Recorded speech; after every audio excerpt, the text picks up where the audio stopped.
Okay, right. We're live. Michael Greenwood here. Right. So for this one, we're going to be talking about mindset. And in business, mindset is 95% of the whole thing. Very, very important because when you're in business, your mind can start to play tricks on you. You can get that negative self-talk. So yeah, that negative self-talk, really bad thing. You don't want that. And yeah, so you want to.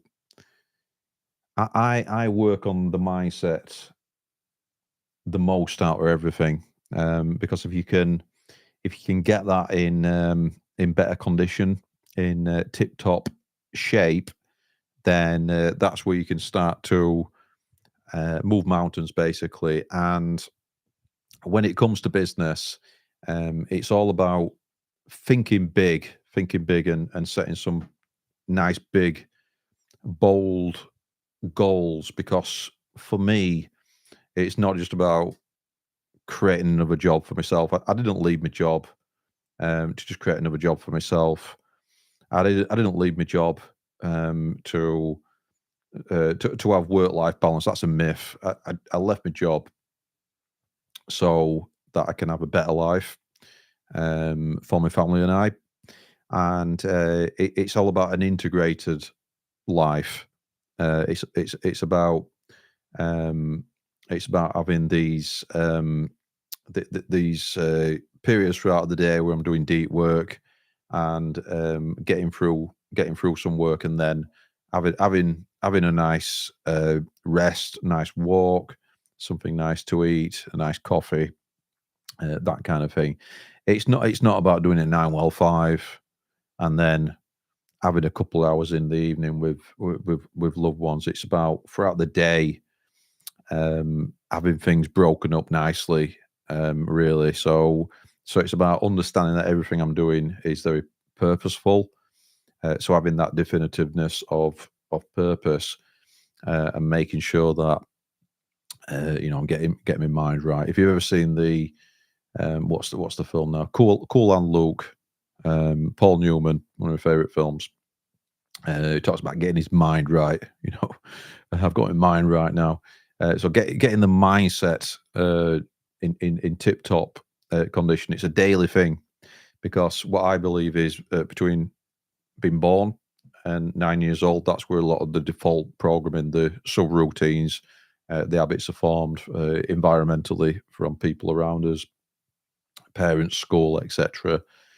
And the yeah, as far as I'm concerned, the school system was designed to create obedient and compliant workers. They don't teach entrepreneurship at school. Um, at least when I were at school, they didn't teach budgeting, but they taught trigonometry, which I always found strange. Never really used trigonometry in real life. I don't build buildings. I don't fit structures. I don't build or construct conservatories, so I don't really need to know that kind of thing. You just need more like basic maths, work out percentages, work out VAT, all that kind of thing. So didn't really need a lot of the stuff, and would have benefited from actually learning some more skills which would have helped me in entrepreneurship. So, and you hear about a lot of people. I mean, I've got a degree, but whether when I reflect back on that and think, well, was that a good use of my time, or just kind of delaying getting into the workplace? And I got my degree later on in life as well. So I'd worked a fair bit before I actually got my degree. I was 27 when I did my top up degree in IT. Um, but anyway, yeah, in terms of mindset in business, uh, business is 95% mindset, man. I mean, it really is. Um, and we can get that negative self talk, that negative those negative ideas in when we're doing things. I always tend to get them when I'm kind of close to hitting some gold in the business. You probably heard or read Napoleon Hill talking about not don't stop 3 feet from gold. When I'm just about to level up and hit a milestone, I'll get these doubts coming in. I'm thinking, I see it as a positive. I think, oh, doubts are coming in. Right, we're just about to hit it. Right, and then sometimes you won't hit it straight away. It'll be a few more days, maybe hours, days, weeks, months, or whatever before you hit it. But you start to get the doubts creeping in. That is what that is for me, anyway. And others might think differently to this, but when I get the doubts in, I'm thinking, right, out of the comfort zone. So mind is saying, right, no, be comfortable, be comfortable. Um, because if we always stayed in the comfort zone, we would have never come out of the cave and hunted or foraged. We wouldn't have come out of the cave. It's to keep us safe. So the mind's a wonderful thing, but it can kind of work against us as well. So making sure that we're doing positive affirmations every day, for me at least, is an important thing.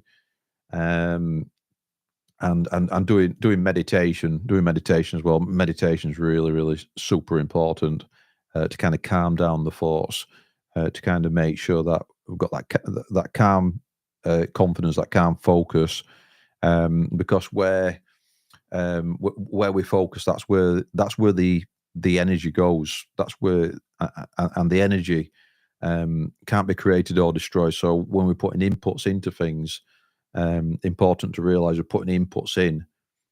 Those inputs have got to result in some kind of output. You can't put massive amounts of input into something without getting some kind of output. And a lot of people who I speak to, they'll kind of give up at some point, and you only kind of fail if you quit. You don't fail if you keep if you keep going at it, is what I've found. So if you keep let's say, from a business point of view, you're looking at generating interest. You're getting people to um, you're marketing the business. You're getting people to raise their hand that they're interested. They're showing some kind of interest.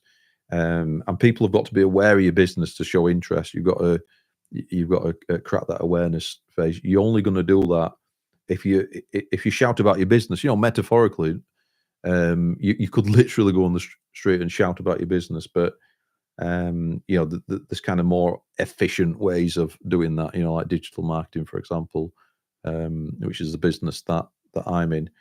But yeah, actually getting people aware of your business, getting people who are prospects, who are qualified, they've got they need the problem solving, they've got the money to invest in your products and services. That's what it's all about. So yeah, I'm a big advocate in thinking big, in setting big goals, in making sure that it's a big enough goal as well, because and I hear this too much actually. I hear let's say when you work, you were on 30 grand a year, 40 grand a year, 50 grand a year, whatever, 100 grand a year. There's a tendency for people to go into business, and everybody's different. So it's down to the individual what their goals are. But let's say whatever revenue you were on, a lot of people will just try to match that revenue, and then they'll kind of hit that revenue, and then they'll be happy that they've hit that revenue. But that's never been me. I've always kind of wanted to push and keep pushing forward, and keep really going for it. So yeah, but whatever you like, whatever your preference is in terms of the type of business or freelancer, if you're a freelancer, you've got that mindset, or you want to have a scalable business, building a business to sell, even if you're never going to sell it, just building it with that kind of mindset to have a scalable business with SOPs, standard operating process, or procedures, in case you don't know what that is. Basically, doing that, and really going for it is what I'm all about. So I'm setting big goals, um, and really going for it, and putting a lot of inputs in. And what I tend to find is, as I'm putting the inputs in, I'll tend to level up in a in a big way. So it'll kind of plateau for a bit. I'll put inputs in consistently over time. Sometimes more consistently as always. I'm human, nobody's perfect, and just putting the inputs in over time consistently is what can help you to kind of really level up.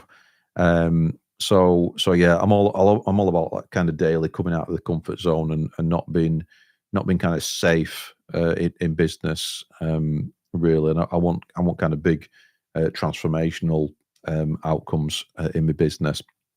Um, so this idea with the subconscious mind, then, and what you think appears real. The thing is, look, the law of attraction and all that stuff. It only works if you take action. So I think there's a misconception about it where people think, "Oh, that's just a lot of rubbish. I'm not going to be able to think things, and it just appears." The whole point is that you're controlling your mind and your thoughts to the extent that you're focusing on what you actually want and not focusing on what you don't want. So let's say you're in debt. You don't want to focus on the debt. You will attract more debt because that'll be the action points. You'll just be thinking about the debt all the time. In thinking about the debt, because uh, where your focus is, that's where your energy is. You won't be thinking about growth and making money and growing your business and actually tackling it. So what I would do, and what I have done in the past, is set up some kind of payment plan, so you don't have to think about it anymore. So it automatically comes out your account, something that's affordable, and then just focus on the income generating activities, the revenue, the profit making activities, and then you've dealt with the thing. So you're not being an ostrich and sticking your head in the sand or anything like that. So for me, that's what the law of attraction is. It's where your focus goes. That's where the energy flows. It's not. It's focusing on what you want, not focusing on what you don't want. And then your actions. That's how you'll manifest it. So it starts with the mind, the thought. It starts with focusing. Just almost like blinkered, almost like an horse where you got the blinkers on for what you want, and then you're aware of kind of the negatives and the downsides and what you don't want to be focusing on, but you kind of set up some plans or something where you don't have to think about it. You don't have to think about it so much. You don't want to split your focus. That's why this thing with diversification as well. It's like, should you diversify? Well, no, not at the start of a business. You want to be laser focusing on a specific ICP, so ideal customer profile, niching into something, just offering maybe one or two services. Like I offer paid ads and video content for businesses, um, and mainly in the home improvement sector, construction and whatnot. On the back end, we'll take on some different types of interesting projects if there aren't any red flags. Not taking on any toxic customers. But yeah, it's fairly niche these days because then you can reduce your operational intensity when it comes to that. Yeah, so in terms of having a growth mindset as well and not a scarcity mindset, this is something that's really important because um, do you know what? It can really be a showstopper in business. Again, it's that negative self-talk that can get in your head where you think, "Oh, it's too saturated. Let's just give up." But do you know what? A lot of your competitors are thinking like that, and a lot of your competitors aren't going to overcome that. So just think about what I've just said. A lot of your competitors aren't going to overcome the negative self-talk. So as long as you can keep going, and the longer you can keep going, actually the bigger chance you have of succeeding.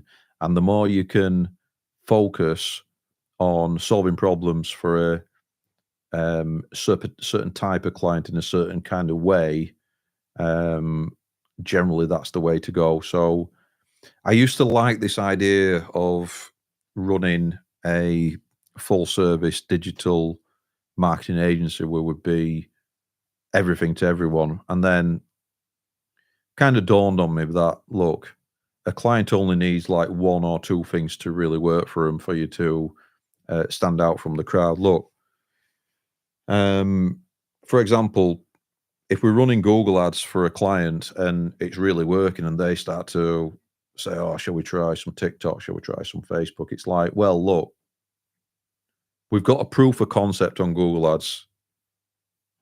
We've not even, we've not even scratched the surface of what we can do with Google ads yet. Let's put some more into Google ads. Let's get that going even better before we even look at anything else. So, I've had some clients in the past where they've kind of really had the shiny object syndrome, the magpie effect, where oh, I want to try this, I want to try this, I want to try this, and really, if it's going to be a good business partnership, a good business relationship, really got to manage the expectations, really got to guide them as well, into something that's going to work well for their business as well. So there are instances when Google ads will work really well. There are instances when it's better to start with Facebook ads. But it's best to stick with something and scale it rather than chopping and changing, and certainly not using a scattergun approach. Now, next thing I'll get onto is taking personal responsibility. This has been a key thing for me, really. It's just like when things go wrong, for a start, things will go wrong in some capacity at some point in our life. So we'll have these challenges, right? And we've got to anticipate that that shit happens. Things are gonna happen, and we've got to be resilient and make sure that we've got reserves in terms of energy. And what I've learned is every day, and I didn't always do this. I can sometimes fall back into like the old traps, but it's making sure that we've got some reserves left just in case there's that crisis, just in case there's some problems to overcome in the business, or in the personal life, or whatever. But shit happens. Things do go wrong, and we've got to be able to be present to be able to tackle them. And also, I give this example.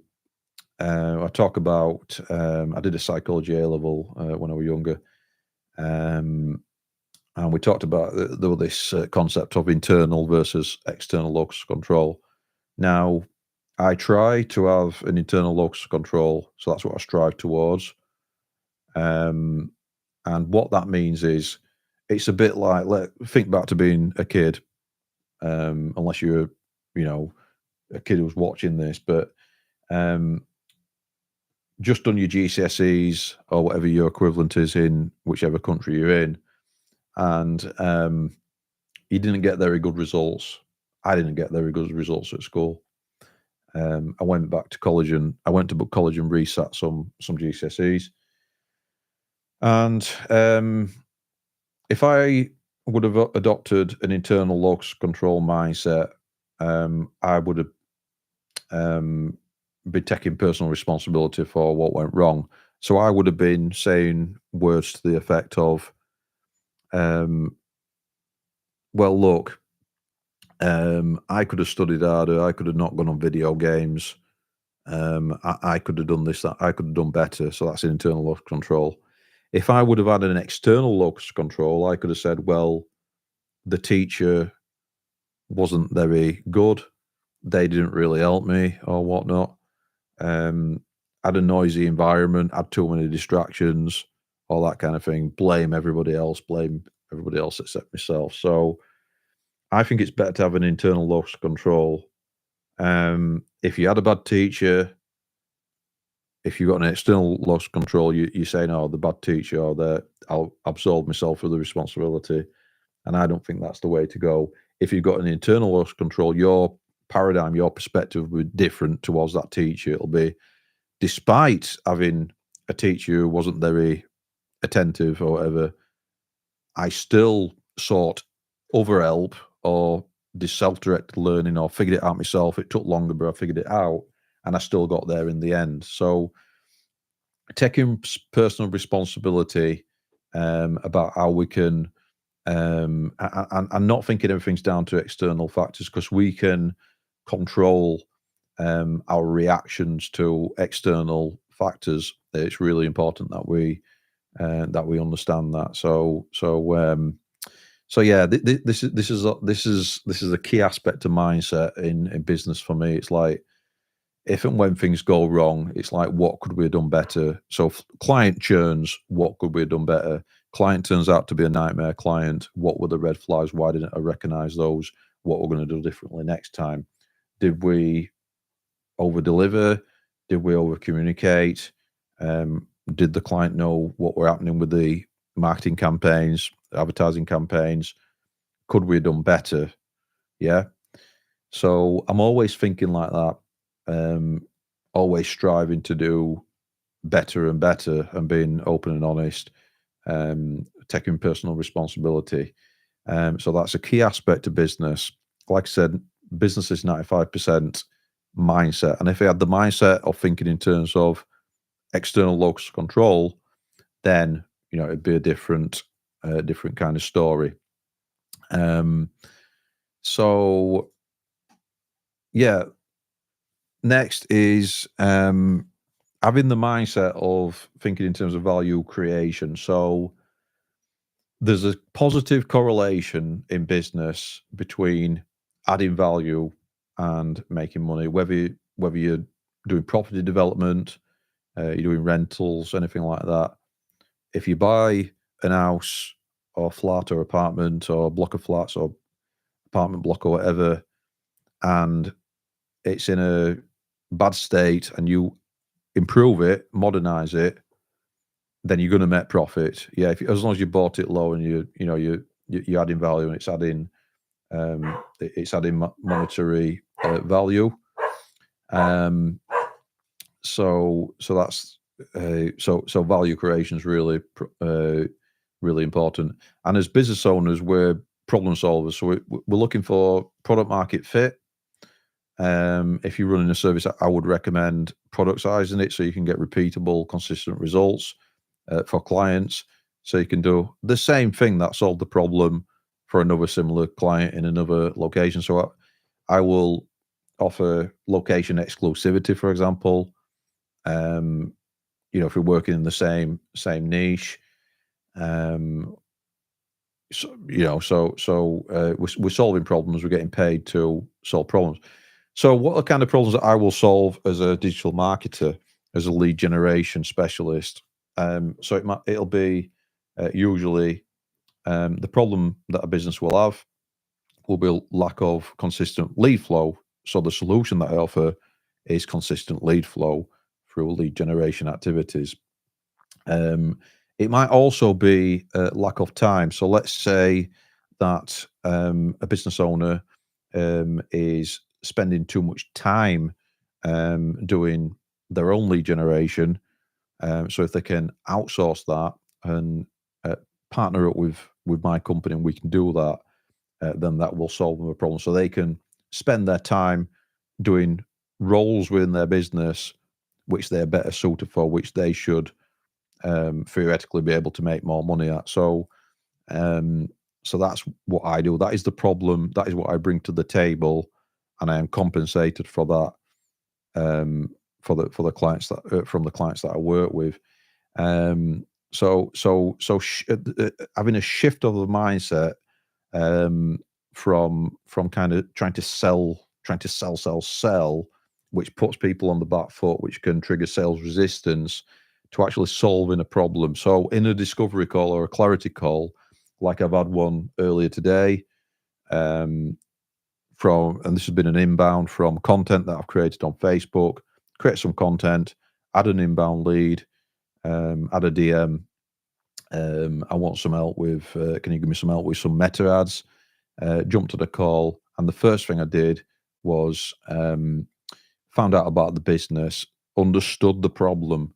So we've got to understand the problem before we can even start to, um, start to solve the problem. So seek first to understand, and then we can seek seek to be understood. So we've got to understand the business first, the problems to be solved, and then we've got to be understood.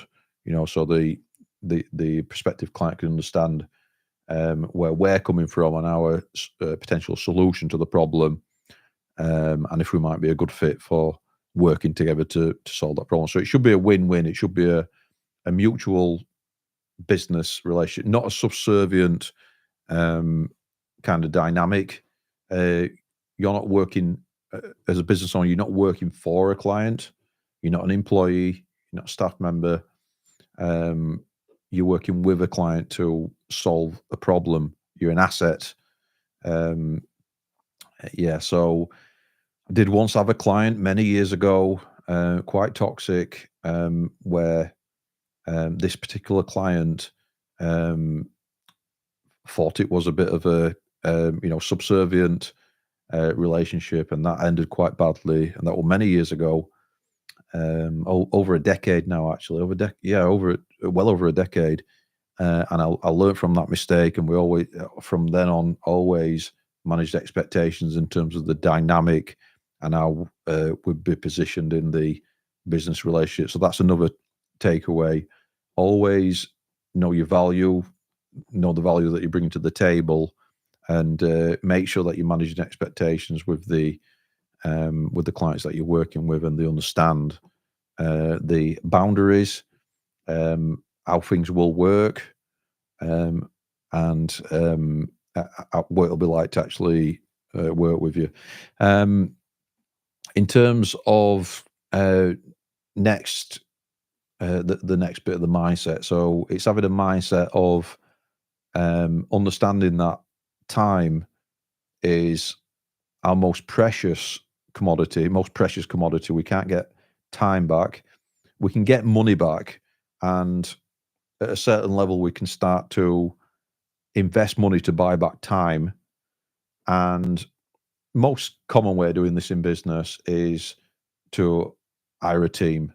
So what we should be able to do is, if we make X amount per hour, and I'm not saying charge per hour, I think we should charge um, per deliverable, per project, per product or service, not charging per hour.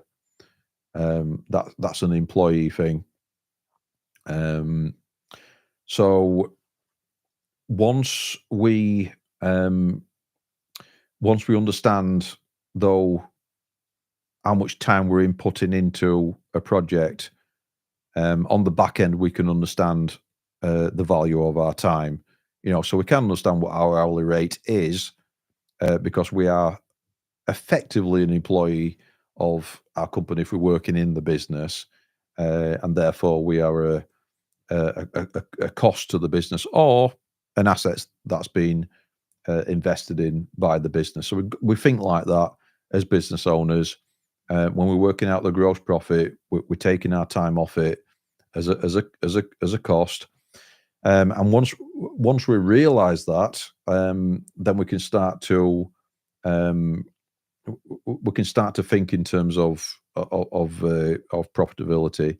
And to give you an example, let's say you're going to pay somebody £15 an hour, and your hourly rate is £150 an hour, £100 an hour, whatever.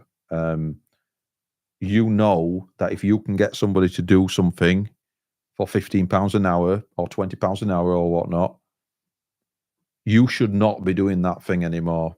You should be leveraging somebody else's time, a team member's time, because you've got more important things to do in your business. So early on, what I'd say is map out what you should be doing in your business, and as soon as possible, get other people involved. And you can only do that with having a consistent lead flow, and having the ambition to do so as well. Um, so yeah, managing your time and managing your energy as well, and understanding that, and this is a concept where energy can't be actually created or destroyed. It's just it's transferred. So it's just like when I talk about you putting inputs in into your lead generation. So if you put loads of inputs in, you're going to get outputs in some kind of way, even if it's just in education or learning about what didn't work or whatever. But you're going to get something out, even if it's not super efficient. Even if you're not converting that well, you're going to get some kind of feedback, and then you can tweak things at different stages in the funnel. So either way, you're going to get something back from the energy, but you've got to manage your energy. And what I say is, energy is something that you can that can flow through you, and this is where I do things like meditation, where you can tap into energy, and it can flow through you. That's important to understand that. I don't know. Best way best way of explaining this is: have you ever started to do a task, and within 2 minutes you've just felt really low energy? You start to do something, it just sap your energy. It's that kind of thing. So it's important to understand that energy.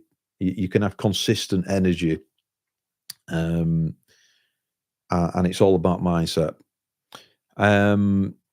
You've got to protect your energy as well. So protecting your energy is important. Um, and as a business owner, you're focusing on things that are going to move the needle as well. So focusing on high income generating activities, and getting other people to do more, like for example, admin tasks and stuff like that.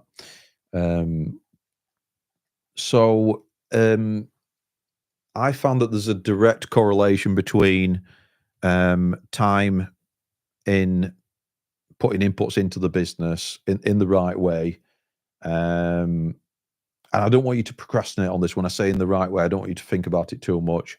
I want you to just take massive levels of action, but persistence and being able to pace yourself as well.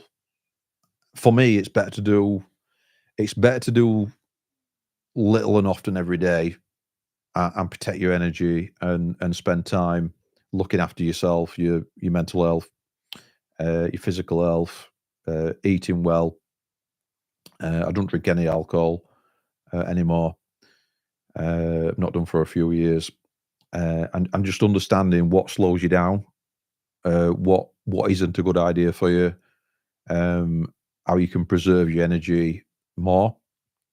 But it's persistent, consistent, regular inputs. They're always going to beat having massive panic-led bursts of 12, 16-hour shifts on your business where you're not really that effective anyway. So consistency over time. I've been in business about 16 years now, and I've not always been consistent or persistent.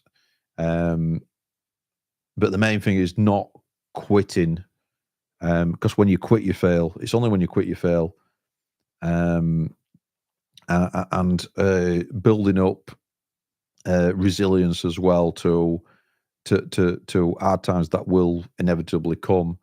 and also having a vision, to of what you want to achieve, and then the kind of the universe kind of orders things to fit in with what you're going towards, and that's why if you don't have that master plan or that vision, and you're kind of directionless, then it can get to a point where you'll end up kind of trying something else, trying this, trying that. You get a shiny object, magpie effect, or you could just end up following somebody else's dream, somebody else's plan for you to work within their thing. It all depends what you want. Not everybody's kind of cut out for this life. The entrepreneur life. Some people think that anybody can be an entrepreneur. I mean, I personally think, there can be very high stress levels with it. Like I said, it's 95% mindset for me. So working on the mindset, working on myself, I'm working on the business. So I just think business is one big personal development exercise, really. Right. So I want to talk about having an abundance mindset. So having an abundance mindset, for me, it's kind of the key to it all. So let me just run through what I mean by this. So having an abundance mindset, this means that you understand that there's opportunity out there if, and for me, I tap into this by being able to get into the high vibrational state and staying in that high vibrational state, as long as possible, and not going to low vibrations, which means low vibrational negativity, all that kind of thing. So just your positive energy, so joy, love, that kind of thing, and working in that state, calm, not anxious or agitated. That's low vibrational stuff.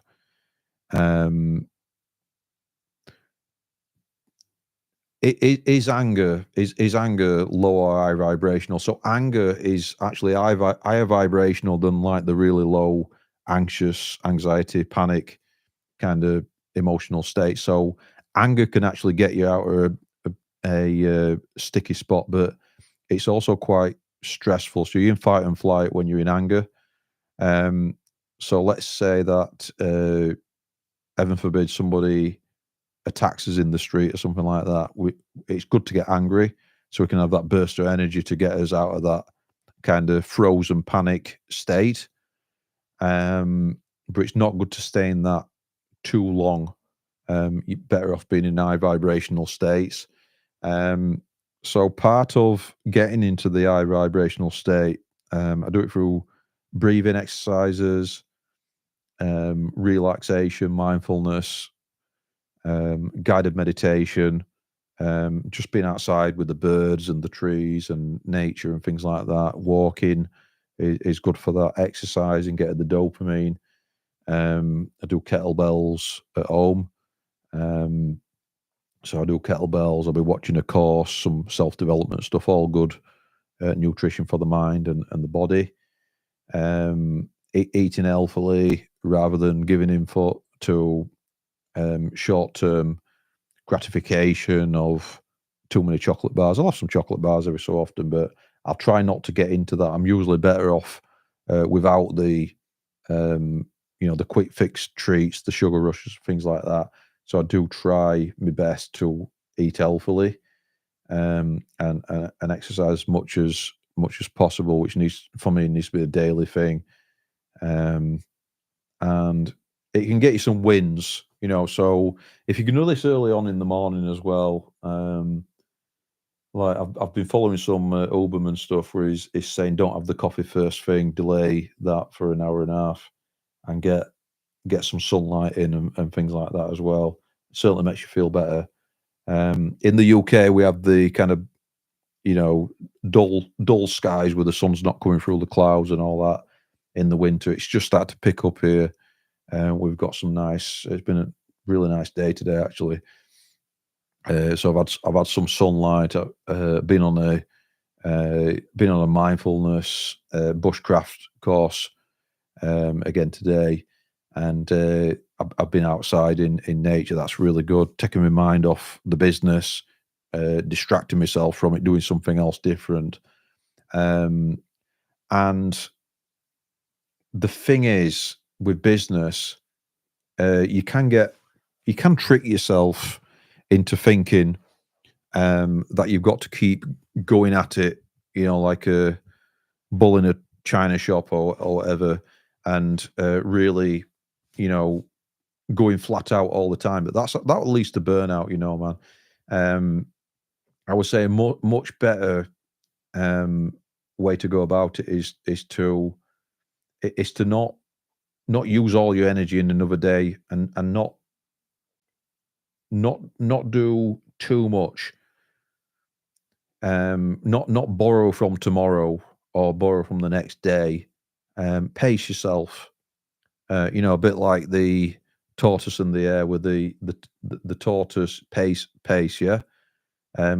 Consistent over time, rather than really going for it and burning yourself out. It's a marathon, not a sprint. Is business, and we've got to enjoy the journey. And um, the destination. There's certain milestones which you've got that delayed gratification going on, and um, I always say that if you go for short term gratification, you can get that instant dopamine, um, but it can lead to like longer term misery. You have that chocolate bar, not great for your teeth, not great for your body, not great for your mind as well, because you can kind of with every extreme high you've got a low, so you're better off having consistency over time, that nice steady mood, rather than the highs and the lows. Because if you have the peaks, you're going to get the extreme peaks. You're going to get the troughs. Every time that you're into that fight and flight, you've got to you've got to pay the piper for that at some point. So you can't be in this fight or flight in business too long. It can get you out of a tricky situation. It can help you with a deadline. But if you're constantly being pushed to the point of burnout, and this is the same for anybody with a job, any employee out there, where if you've been pushed by your employer to work too hard, which is beyond what you should be doing every day. I think the odd day is okay for it, but you are going to just realize you're going to have to pay for it later on, when you push yourself and borrow tomorrow's energy and use it today. So part of having an abundance mindset is to understand that there's loads of opportunity out there, and you don't need to cram it all into today. There's always another day. Yeah, we've got to get a lot of stuff done as entrepreneurs, but we can use leverage over people's time. And the key thing that I've learned in business is being able to have enough energy to think, to sit back and think, to strategically think about next moves. I played a lot of chess in my life, so I think so many moves. I once won this lad who were in a band with, used to be in bands when I was younger, guitarist, and the singer were quite cocky actually. He were a nice guy. Uh, I've not seen him for years and years now.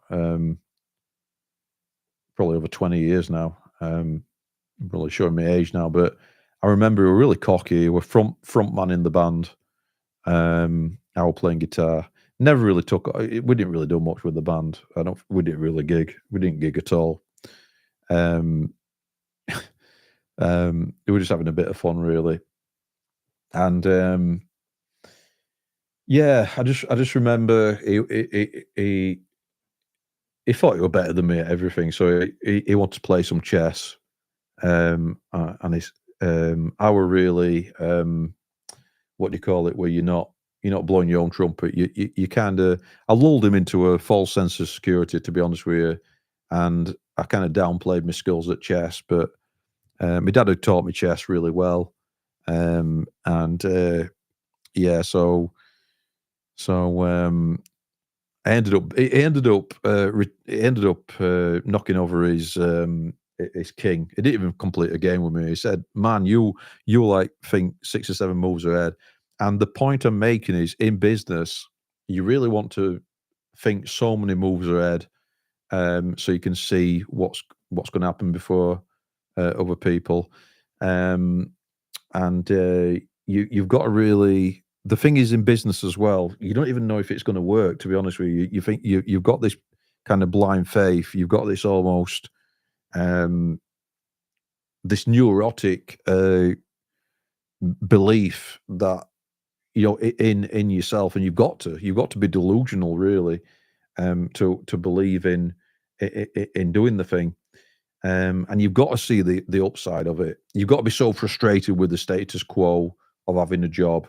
Um, of when I was a teenager, I used to calculate how much you'd have with the average job until retirement, and it wasn't enough. And then later on, I would doing that calculation, and you kind of got less time as you get older. So you start to think, wow, right, if I don't do it now, am I going to regret it later on? And I'm thinking, oh, I'm a deathbed. I'm going to be regretting this. Because I'm going to regret not taking these shots, really. So it really is for me, get rich or die trying. Um, right. This abundance mindset, it's a powerful thing.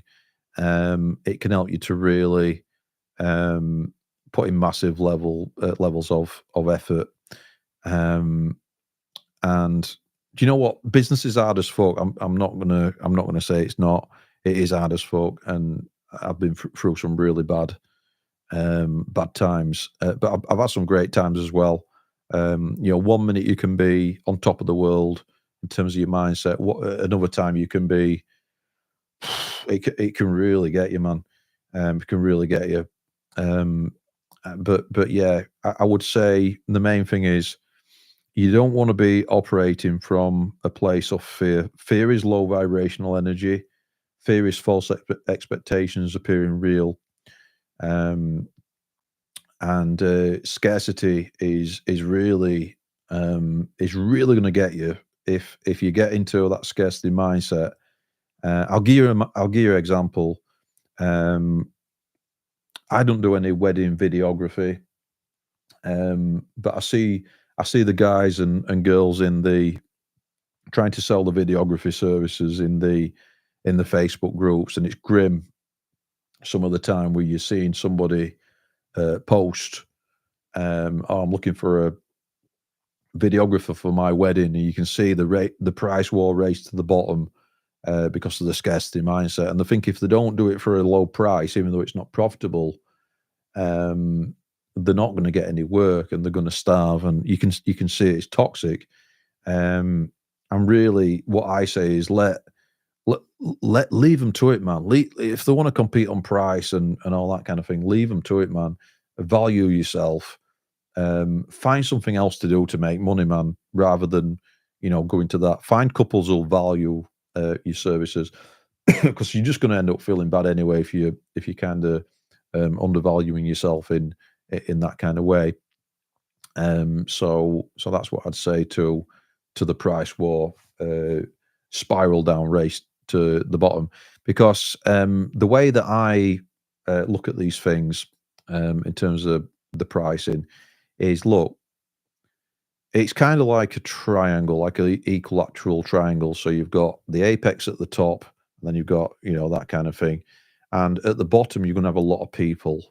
I once walked into. I was looking for a job. I walked into a factory that were hiring, and I think I've been invited in to do this test on the computers. And there were loads of people, and I walked in and I walked out. I thought, yeah, there's a lot of people. It's saturated. These are all there's lots of people. Let's just um, let's just see what I need to do to get educated to to get higher up because there's less competition at the top. People say, look, if you want to make money, don't try to make $1 million or £1 million. Try to make 10 million because there's a lot less competition for the 10 million than what there is for the 1 million. Loads of people are trying to make 1 million. So go for the 10 million. Go for the 20 million. But just go for more. So that leads me back to what I said earlier.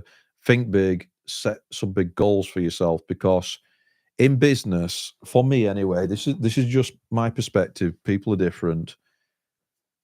It's not worth it for me to just create another job for myself. It's not worth it for me to not keep pushing and scaling. It's not worth it for me just to make the same or a bit more as when I was working a job. It's not even worth it for me just to make double or triple a job. I've got to make a lot more than that to make it worth it. To make it worth the extra risk, I want rewards for the risk that I'm taking. So what are the risks that I'm taking? Don't get any sick pay unless I pay myself the sick pay. Unless I've made more money, in the good times in case I get sick. Or you can have insurance for things like that, but you've got to pay the insurance, and everything comes out of the revenue that you generate. Same with holidays. You're not going to go on holiday in business unless you've made a surplus of capital to be able to go and pay yourself and compensate yourself for the value that you've added for businesses. So that is a risk. So you've got to make a lot more money than you do in a job because you've got all these costs that you might not have thought about before you went into business. So yeah, in terms of I would say abundance is one of the main things. Don't operate from scarcity or fear. It's the only way really to build a thriving business, to understand that there's so much opportunity out there. It's crazy how much opportunity there is out there, actually. The next thing I'll talk about is confidence. So having a mindset, being confident in your mindset, very important. Using your higher faculties, so your instincts, trusting your judgment, being able to take a step back with your strategy and think, right, well, what should I do in this situation? Okay, what have I done in the past? Has that worked out? Okay, did I learn from those mistakes? Right, okay. Because you can feel uncertain a lot in business. You can feel you can feel quite uneasy sometimes because there can be a lot on the line. Sometimes you can second guess yourself, but with winning and with making the right decision or making the wrong decision and realizing it were wrong and then learning from your mistakes, you'll build confidence, right? And if you start to look at, for example, I'm constantly going for exercise, looking at the limiting beliefs that I've got, the self-limiting beliefs, and then coming up with affirmations to reprogram reprogram those pathways and counteract those limiting beliefs. But if you've got kind of a lack of confidence in doing something in business, it's only going to be doing things and overcoming those hurdles that's going to give you the confidence anyway. It's only the act that it's not the theory of it. You'll hear a lot of people say, "Oh, I could have done that. I could have done this, but I didn't do it. I didn't have time." Look, that's just bullshit. There's no proof of concept there. So thinking that you can do something and doing it is two different things.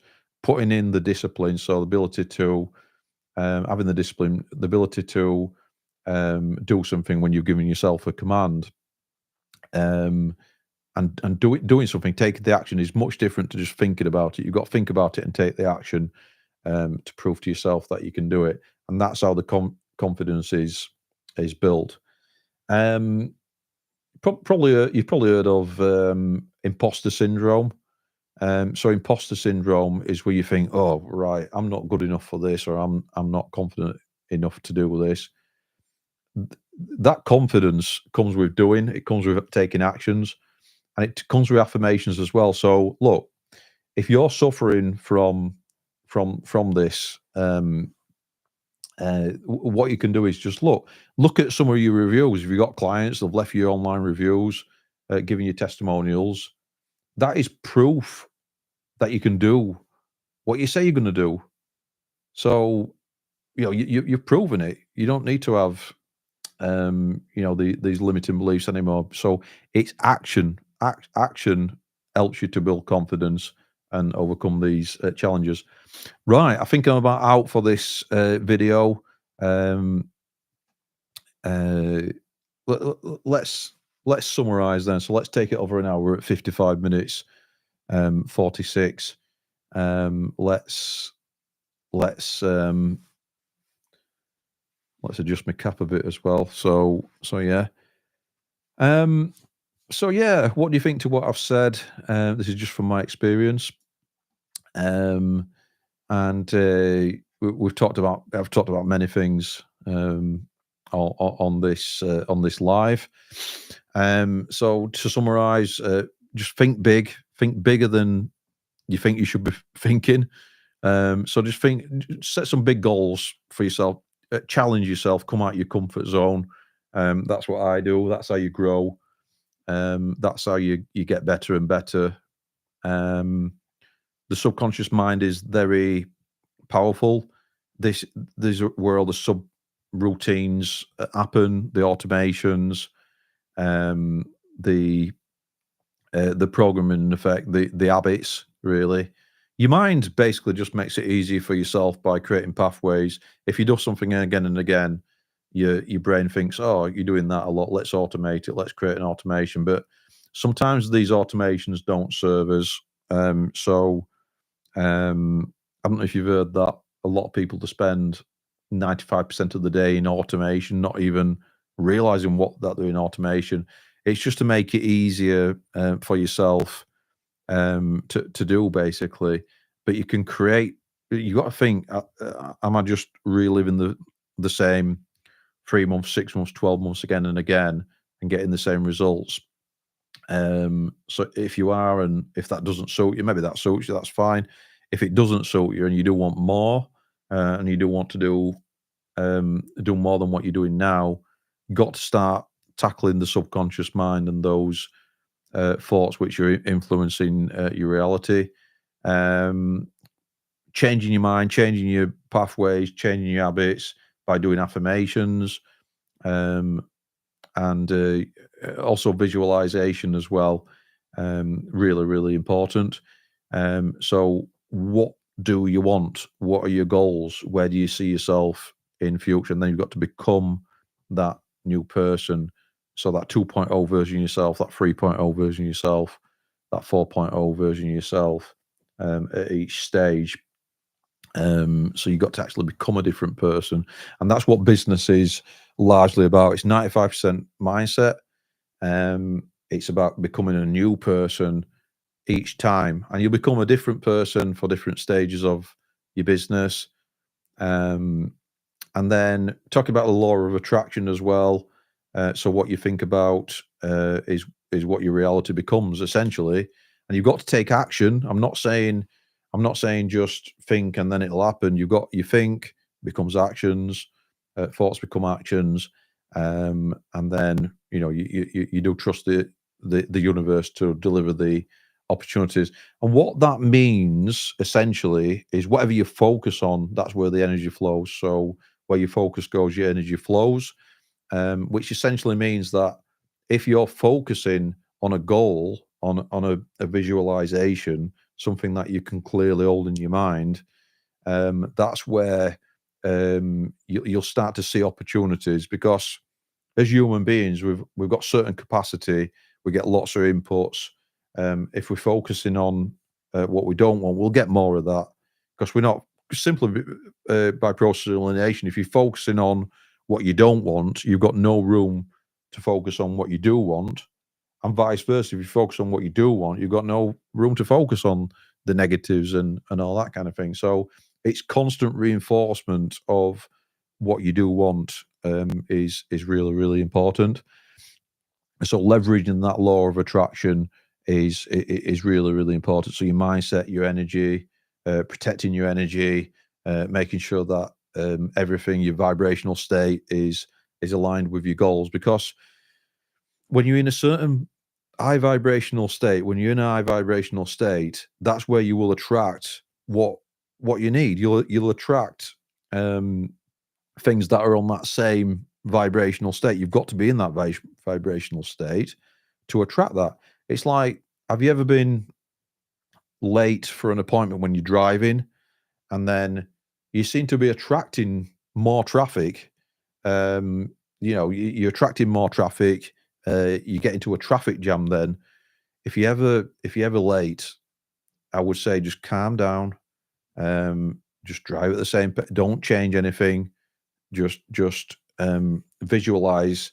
That you're not necessarily that you're going to be on time, because you might not be, but just accept the reality for what it is, and drive at the same pace. Don't speed or anything like that. You could attract, something bad. You could actually shift into, into a different reality as well. So there's a book which is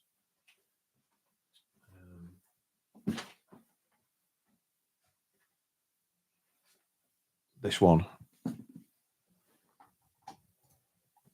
Reality Transurfing, and the way that this book describes reality is that a bit like a film strip. So you got a film strip, and if you imagine a film strip, a bit like this microphone, like this, where that's the start and that's the finish, and everything's already happened, like that. So this is the film strip, and you can see, every part of your life, every part. So everything's already happened, the past, the future. You just got the present, and you can, and there's different realities basically, and you can go on to a different timeline. So yeah, I'd recommend that one. Recommend checking that one out, because it puts things in context really. And what it is really is just being in a vibrational state in terms of your energy, so you can start to attract whatever you want really. um and yeah, in terms of taking personal responsibility, then, so taking personal responsibility, um I somebody scraped my car. I forget what, last year. Yeah, last year somebody scraped my car. I were going to a local shop for a couple of croissants. I think they were chocolate croissants. Not the healthiest choice for myself. Um, should have probably had a healthier snack.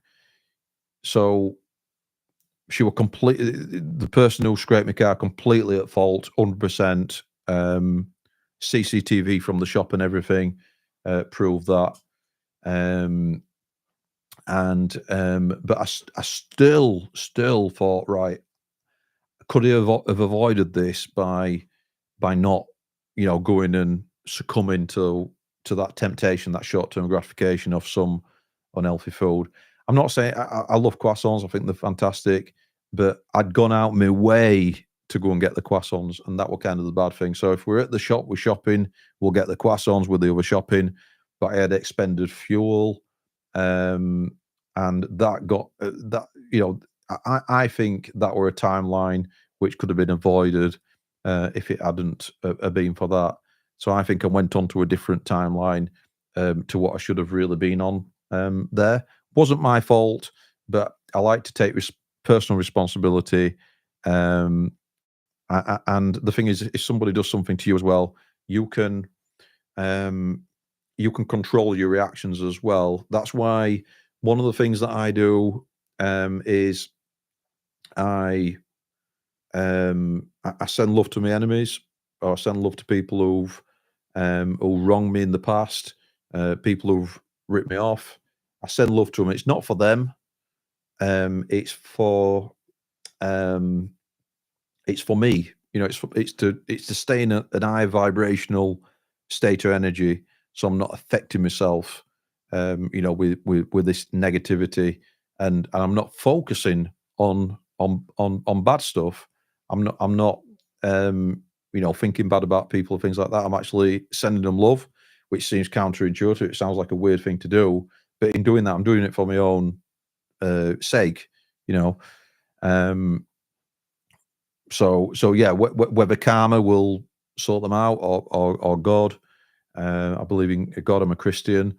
Um, in the Bible, uh,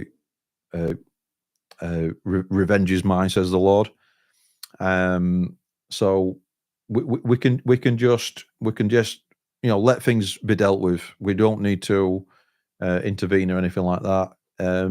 If somebody rips us off, um, once bitten, once bitten, twice shy. Yeah, we don't need to bother with them anymore. I've been ripped off a few times in business. We don't leave them to it. If that's how they want to be, um, they might have seen a chink in my armor. Um, they might have taken advantage. So what? I'll learn from that mistake. I won't make that mistake again. Um, we'll tighten up the contracts. We'll tighten up the policies. I'll protect my time more. I'll look for the red flags.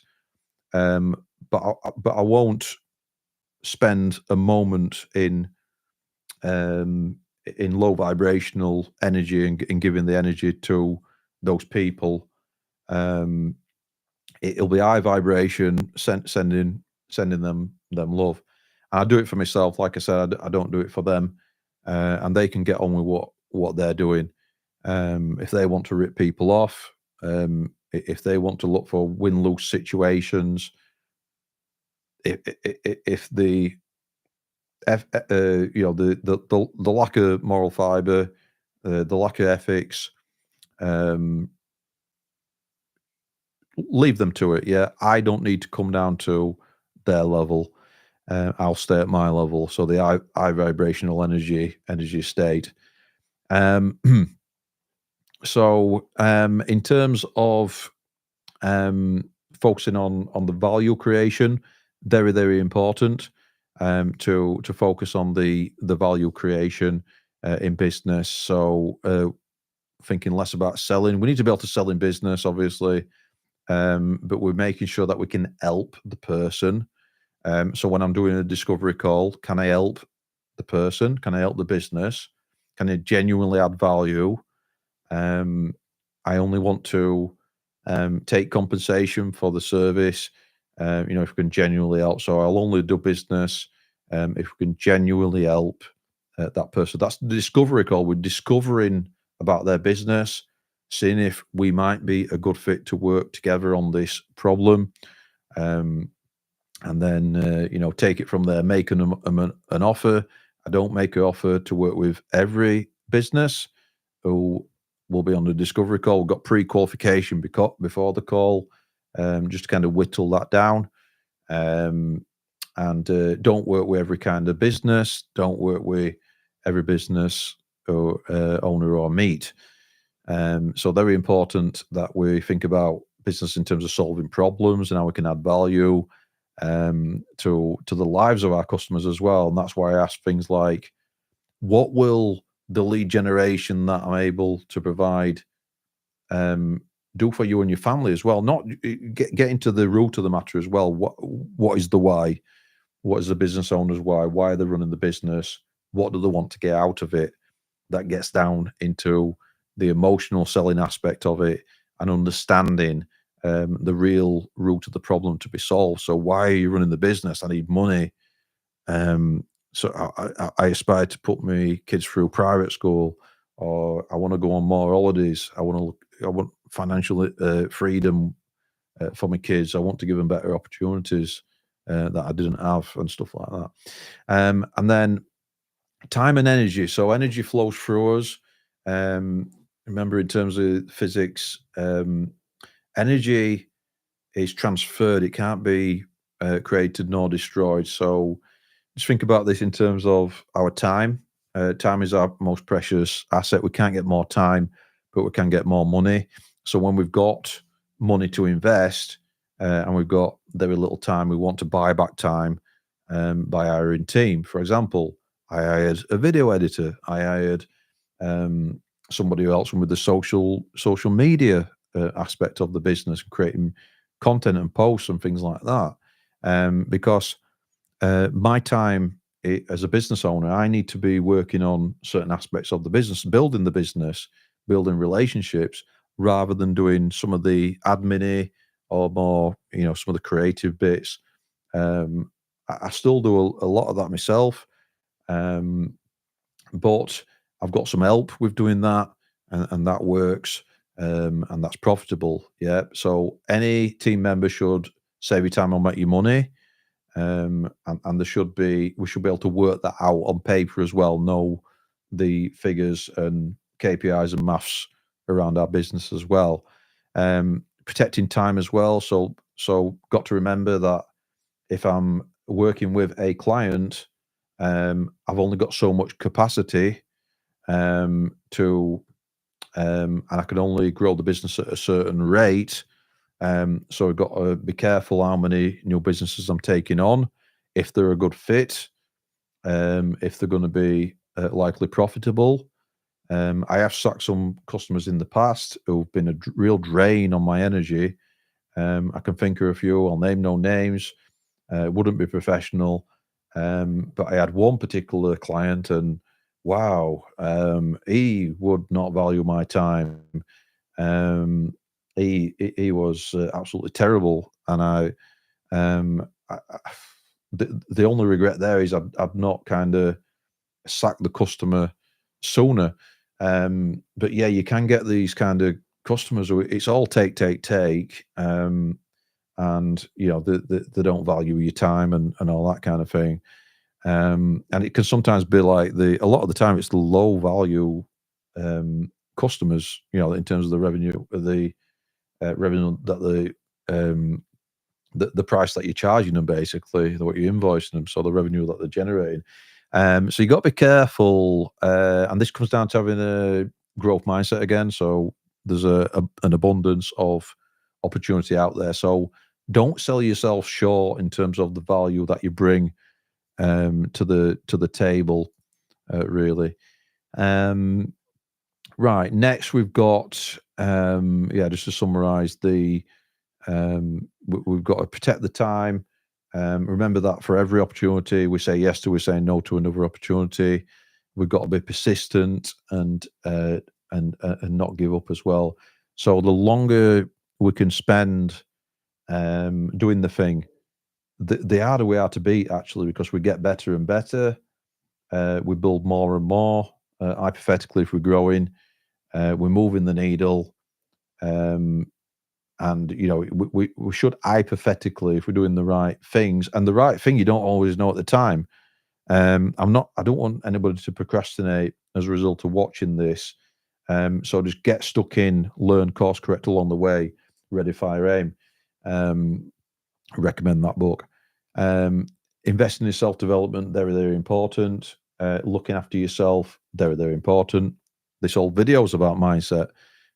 So if you've got a few £100, a few grand or whatever, the first thing that I would invest in is some kind of mentorship, some kind of course, something to help you to get there faster.